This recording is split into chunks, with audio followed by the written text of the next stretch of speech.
Hello friends, SK teaching में आपका स्वागत है। आज जो है एपी स्टार्ट कर रहे हैं, यानी क्लास 10th का एपी जो कि समांतर श्रेणी जिसको कहते हैं स्टार्ट कर रहे हैं। आप लोग उसको ध्यान से देखिएगा और यदि चैनल को सब्सक्राइब नहीं किया है चैनल को सब्सक्राइब कर लीजिएगा। देखिए एपी जो है यानी समांतर श्रेणी जिसको कहते हैं अरिथमेटिक प्रोग्रेशन, एपी जो है आपका यानी इसको कहते हैं समांतर श्रेणी। क्या कहते हैं? समांतर श्रेणी। इसको शॉर्ट में कहते हैं एपी। ठीक है, देखिएगा एपी में जो है आप लोग को क्या पढ़ना है। देखिए इसमें जो है जैसे कोई भी टर्म दिया हुआ 2, 5, 8, 11, 14 इस तरह से डॉट डॉट कहेगा ये कि एपी में है कि नहीं, इसको चेक कीजिए। कहता है ये एपी में यानी एपी में है या नहीं। तो यहाँ पर देखिए इसको चेक करने के लिए यहाँ पर देखिए दो टर्मों के बीच जो है अंतर समान होना चाहिए। दो टर्म के बीच अंतर समान होना चाहिए। तो यहाँ पर देखिए इसको अंतर कीजिए, कितना आएगा? 3। ठीक है, या फिर देखिए 2 से 5 हुआ, 3 बढ़ा है। और यहाँ पर भी देखिए 2 5 से कितना हो गया? 8। तो इसमें भी कितना बढ़ा है? यहाँ पर भी एक तरह से कितना बढ़ेगा? 3 बढ़ेगा। और यहाँ पर देखिए अगला में देखिए कितना बढ़ा है? 3 बढ़ा है। या फिर दोनों का अंतर दिखिएगा, ये दोनों का अंतर कीजिएगा, कितना आएगा? 3 ही आएगा। और यहाँ पर भी इसी तरह से इसका भी अंतर कीजिएगा, कितना आएगा? 3 ही आएगा। यानी ये किस में हो गया? ये एपी में है। ये किस में है? एपी में है। कैसे पता किया? समझ गए होंगे। जैसे कि यहाँ पर एपी का सूत्र होता है, ध्यान दीजिएगा। A1 जो है A1 बराबर मान लीजिए कि A1 जो है A को कहते हैं। पूछेगा A1 किसको कहेंगे? A को। या फिर A2 कहेगा तो याद रखना A प्लस डी को। A प्लस डी को A2 कहेंगे। या A3 लिखना है A plus 2D। A plus 2D। A1 को A बोलेंगे। A1 जो है A के बराबर होता है। A2 A प्लस डी के बराबर होता है। A3 जो है A प्लस 2D के बराबर होता है। ठीक है, A4 कहेगा तो क्या लिखिएगा? A plus 3D। A plus 3D के बराबर होता है। इसी तरह से A5 कहिएगा लिखने तो क्या लिखिएगा? A प्लस यहाँ पर 4D। यानी कि देखिए ध्यान से A1 कहेंगे तो वह A प्लस 0D। ठीक है, यहाँ पर A1 मतलब हुआ A प्लस 0D। ठीक है, A2 मतलब हुआ A प्लस 1D। यहाँ पर कुछ नहीं है तो क्या है? 1 है कि नहीं? यहाँ पर 1D हुआ। A3 कहेंगे तो A plus 2D। A plus 2D।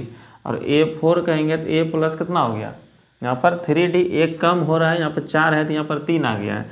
A5 कहेंगे तो A प्लस 4D हो जाएगा। हो जाएगा ना? इसी प्रकार से यदि आपको हम लिखने कह दें, इसी तरह से डॉट डॉट दे करके कहेंगे AN लिखिए तो क्या लिखिएगा?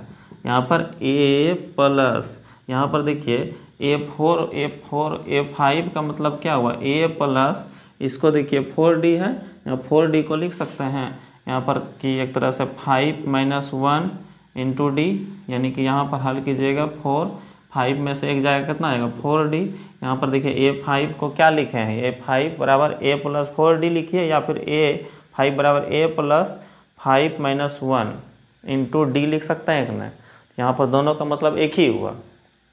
यहाँ पर जो है उसी प्रकार से AN लिखना है। क्या लिखना है? AN लिखना है। तो AN लिखने के लिए A प्लस यहाँ पर क्या लिख सकते हैं? N, यहाँ पर एक घटा देंगे और इंटू डी। यही जो है आपका फॉर्मूला हो गया। यही क्या बन गया आपका? फॉर्मूला। याद रखना है आपको कि AN बराबर, या फिर कहीं पर लिखा हुआ रहता है TN। AN के जगह पर क्या लिखा रहेगा? TN बराबर, तो याद रखना A plus N - 1 into D. ये इसको याद रखिए या इसको याद रखिए, दोनों एक ही फार्मूला है। यहाँ पर खाली AN की जगह पर TN लिखा हुआ रहेगा। ठीक है, NCERT में AN लिखा रहेगा और भारतीय वन बुक में जो है ना TN लिख देता है, तो इसको ध्यान दीजिएगा। अब यहाँ पर अगला देखिए, यहाँ पर इसमें पूछेगा कि A मतलब क्या हुआ? A जो है इसको क्या कहते हैं? तो A को जो है हम कहते हैं प्रथम पद। A मतलब क्या हुआ? प्रथम पद। याद रखना है A मतलब प्रथम पद। उसी तरह से D हुआ, D को कहते हैं सार्व अंतर। क्या कहते हैं? सार्व अंतर कहते हैं। याद रखना है D को क्या कहते हैं? सार्व अंतर कहते हैं। N कहते हैं पदों की संख्या। N किसको कहते हैं? पदों की संख्या, याद रहेगा। उसी तरह से an बचा, an लिखा रहे या फिर क्या बोले tn, दोनों का मतलब एक ही हुआ। तो यहाँ पर an या tn को क्या बोलेंगे, यहाँ पर पदों की संख्या हो गया, यहाँ पर पदों का योग, nवां पद कहिए, nवां पद कहिए, या फिर यहाँ पर जो है nवां पद कहिए या अंतिम पद, या इसी को क्या बोलते हैं अंतिम पद, सॉरी nवां पद कहिए या अंतिम पद कहते हैं, याद रखना है। a को प्रथम पद कहते हैं, d को सार्वंतर कहते हैं, d को क्या कहते हैं सार्वंतर, n मतलब वो पदों की संख्या, और an लिखा या रहे या फिर tn, दोनों का मतलब एक ही होता है। an को क्या कहते हैं nवां पद कहिए या फिर अंतिम पद कहिए, ठीक है। जैसे एक सवाल लेते हैं, ध्यान दीजिएगा, कहेगा आपको एक एग्जाम्पल लेते हैं, जैसे कि मान लीजिए 2, इसी तरह से 4, फिर 6, 8, इसी तरह से कहेगा आपको कि 10वां पद क्या होगा, कैवां पद 10वां पद ज्ञात करें, इस सवाल आपको दे दिया, ठीक है। तो यहाँ पर 10वां पद निकालने के लिए यहाँ पर जो है जैसे 5वां पद क्या होता है a + 4d, उसी तरह से 10वां पद, यहाँ पर 10वां पद कहेंगे a10, तो क्या होगा बताइए। तो जैसे a5 बराबर क्या था a + 4d, यहाँ पर a10 बराबर क्या होगा a + 9d, क्या हो जाएगा a10 बराबर a + 9d हो जाएगा कि नहीं, a + 9d हो गया। अब यहाँ पर देखिए a जो है इसमें प्रथम पद यानी पहला पद a1, पहला जो टर्म हुआ इसको क्या कहते हैं a कहते हैं। यहाँ पर a हो गया आपका कितना 2 हो गया, ठीक है। और d निकालते हैं, यहाँ पर a और d की ज़रूरत है, तो यहाँ पर d निकालेंगे। d कैसे निकलेगा, तो यहाँ पर जो है d निकालने के लिए याद रखना है कि इसको कहते हैं a1, इसको a2, इसको a3, इसको a4, यानी पहला पद, दूसरा पद, तीसरा पद, चौथा पद, इसी तरह से 10वां पद का निकालना है कि नहीं। तो यहाँ पर जो है हम यदि d निकालना है तो क्या करेंगे a2 में से a1 को घटा देंगे, याद रखना है। a2 में से किसको घटाएंगे a1 को, a2 मतलब कितना है 4, यहाँ पर 4 में से घटा देंगे कितना 2, यहाँ पर नीचे लिख देते हैं यहाँ पर समझने के लिए।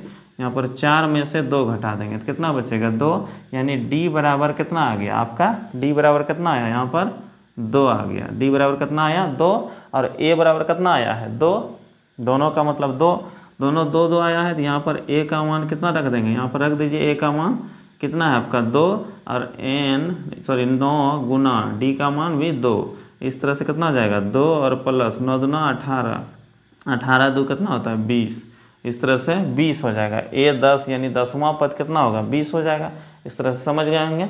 इसी तरह से एग्जाम्पल और ले सकते हैं, जैसे कि मान लीजिए 5 है, 8 है, फिर 11 है, फिर इसी तरह से मान लीजिए 14 है, फिर 17 है, इस तरह से कहेगा 25वां पद याद कीजिए, 25वां पद कितना बड़ा दे सकता है। यहाँ पर बताइए a बराबर पहले लिखिए, a मतलब क्या होता है प्रथम पद, प्रथम पद अभी बता चुके हैं। यहाँ पर a1 को ही प्रथम पद कहते हैं, तो यहाँ पर a1 कहिए या a, एक ही हुआ 5 हो गया। अब d निकालते हैं, d कैसे निकालते हैं समझा चुके हैं अभी तुरंत।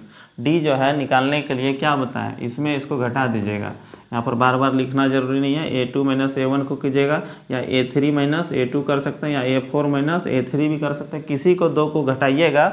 वो यहाँ पर सब AP में है ना, इसलिए यहाँ पर जो है किसी 2 को घटाइएगा तो क्या आएगा d समांतर होगा, d समान होगा, सॉरी d क्या होगा समान आएगा। तो यहाँ पर जो है इसको इसमें घटाइएगा तो कितना आएगा बताइए। तो 8 - 5 कीजिएगा कितना आएगा 3 आ जाएगा। अब यहाँ पर जो है आपका a और d निकल गया है, a और d निकल गया कि नहीं, यहाँ पर a d निकल गया। आप कैमा पद का था 25वां पद, यहाँ पर 25वां पद मतलब वो क्या हुआ a25 निकालना है, a25 बराबर जैसे अभी बताए थे a4 बराबर a + 3d, एक कम हो जाता है 4, तो यहाँ 3 आ गया, यहाँ a5 है तो a + 4d आ गया। उसी तरह से यहाँ पर जो है a25 लिखना है, तो यहाँ पर क्या लिखेगा a + 24d, a + 24d, और a का मान 5 है और 24 और गुना कितना है d का मान 3, यहाँ पर गुना कर दीजिएगा कितना हो जाएगा 24 तिया 72, 24 तिया कितना हो गया 72, और यहाँ पर 5 कितना आ गया 77। इस तरह से आपका आंसर ये आ गया ना। इस तरह से यहाँ पर जो है ये आंसर आ गया आपका कितना 77 आ गया। यहाँ पर ए 25वां यानी 25वां पद जो है कितना होगा 77 होगा। यहाँ 10वां पद क्या हुआ था 20 हुआ था। इस तरह से आप लोग समझ सकते हैं। ठीक है, तो इस तरह से देखिए ये बेसिक सब चीज़ है। यहाँ पर जो है इसको अच्छे से समझ लीजिए, समझा दिए। एक बार यदि नहीं होता है दोबारा वीडियो को देखिए। हम जो है अब इसमें जो है सवाल लेकर बहुत सारा लेके आएंगे। आप लोग इसको चैनल को सब्सक्राइब कर लीजिए और बेल आइकन दबा दीजिए। ठीक है, मिलते हैं नेक्स्ट वीडियो में। जय हिंद।